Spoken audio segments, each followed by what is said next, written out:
قرآن مجید میں اللہ نے فرمایا کچھ وہ لوگ ہیں جن کو اعمال نامہ دائیں ہاتھ میں دیا جائے گا. ان کی کیا کیفیات ہوں گی؟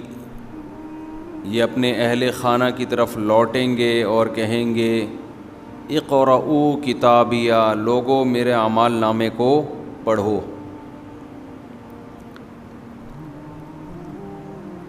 اور پھر اللہ نے ان جنت کی نعمتوں کا تذکرہ کیا.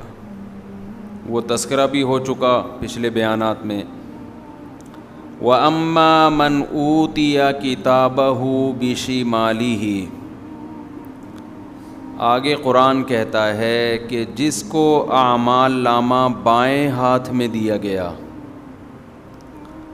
فیقول، تو وہ کہے گا یا لیتنی لم اوت کتابیہ، ہائے کاش مجھے میرا اعمال نامہ نہ دیا جاتا. آپ کو پتہ ہے کسی طالب علم نے امتحان میں محنت نہ کی ہو اور اسے یقین ہو کہ میں فیل ہو جاؤں گا،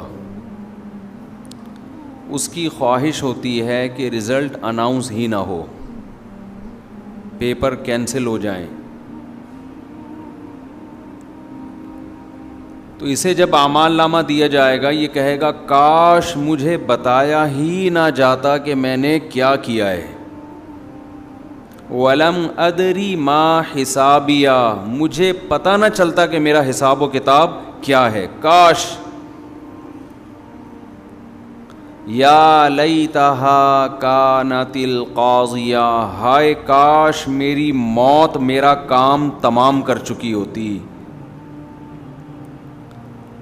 کافر یہ سمجھتا ہے کہ مرنے کے بعد ہمارا نام و نشان ختم ہو جائے گا، لیکن جب قیامت کا سور پھونکا جائے گا، اعمال کے لیے بلایا جائے گا، تو اس کا یہ گمان ختم ہو جائے گا. اسے یقین ہو جائے گا کہ میرا خیال غلط تھا.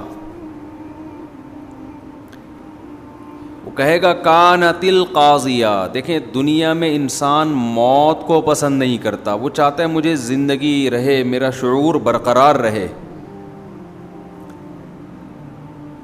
لیکن جب اعمال نامہ دیکھے گا اس میں بتایا جائے گا تو نے فلاں وقت میں یہ کیا، تو نے فلاں وقت میں یہ کیا، تو نے فلاں وقت میں یہ کیا، ایک ایک چیز کو نمایاں کیا جائے گا.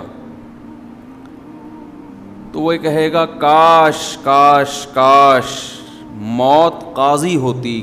قاضی کا مطلب میرا کام تمام کر چکی ہوتی.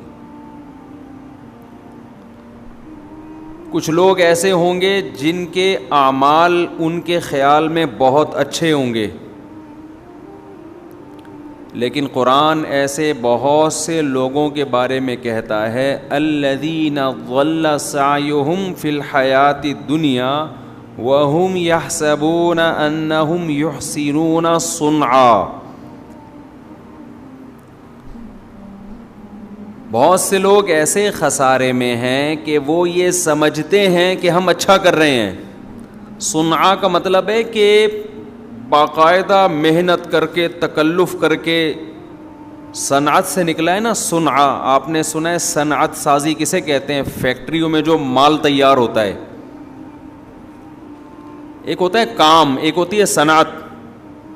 دونوں میں فرق ہے. کام کا مطلب کچھ بھی کیا آپ نے، اس کو کیا کہیں گے؟ کام.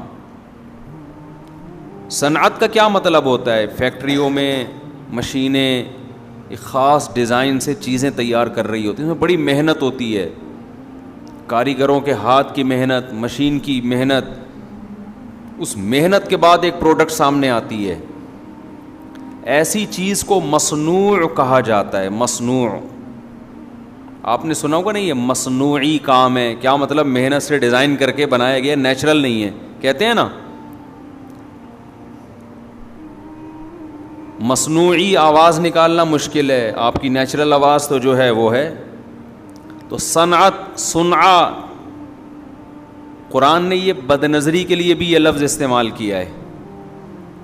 قرآن کہتا ہے قل للمؤمنین یغضوا من ابصارہم ویحفظوا فروجہم، نظر کی حفاظت کرو، شرمگاہ کی حفاظت کرو. آگے فرمائیں ان اللہ یعلم ما تصنعون، تعملون نہیں ہے، تصنعون یا یصنعون ایسے ہے. اللہ نے آگے ڈرانے کے لیے کہا کہ جو کچھ تم کر رہے ہو اللہ وہ جانتا ہے. تو یعمل کا مطلب عمل کرنا، یصنع کا مطلب یہاں پر کیا ہے؟ یہاں ہے جو صنعت سازی تم کر رہے ہو، اپنے عمل کو تکلف کر کے جو کچھ کر رہے ہو. اس میں اشارہ ہے کہ بد نظری کرنے والا اپنے لیے دلائل کے تانے بانے ملا کے اپنے ضمیر کو مطمئن کر کے برے کام کرتا ہے، وہ محنت کرتا ہے اس کے لیے، وہ یہ اتفاقی نہیں ہوتی. تو قرآن کہتا ہے یحسنون صنعا، بہت سے لوگ ایسے ہیں جن کا گمان ہے کہ وہ عمل کو احسان یعنی ایکسیلنسی پیدا کر رہے ہیں، اس میں محنت بھی کر رہے ہیں. یعنی دو چیزیں کر رہے ہیں وہ، ایک کمپنی پروڈکٹ تیار کر رہی ہے محنت کر کے، وہ عام عمل نہیں ہے، وہ بڑی محنت سے کاریگری کے ساتھ ہو رہا ہے. دیکھو کوئی بھی عمل کرنے والے کو عامل کہتے ہیں، لیکن بڑے ٹیکنیکل طریقے سے دماغ لگا کے محنت کرنے والے کو کاریگر کہتے ہیں، ہے یا نہیں؟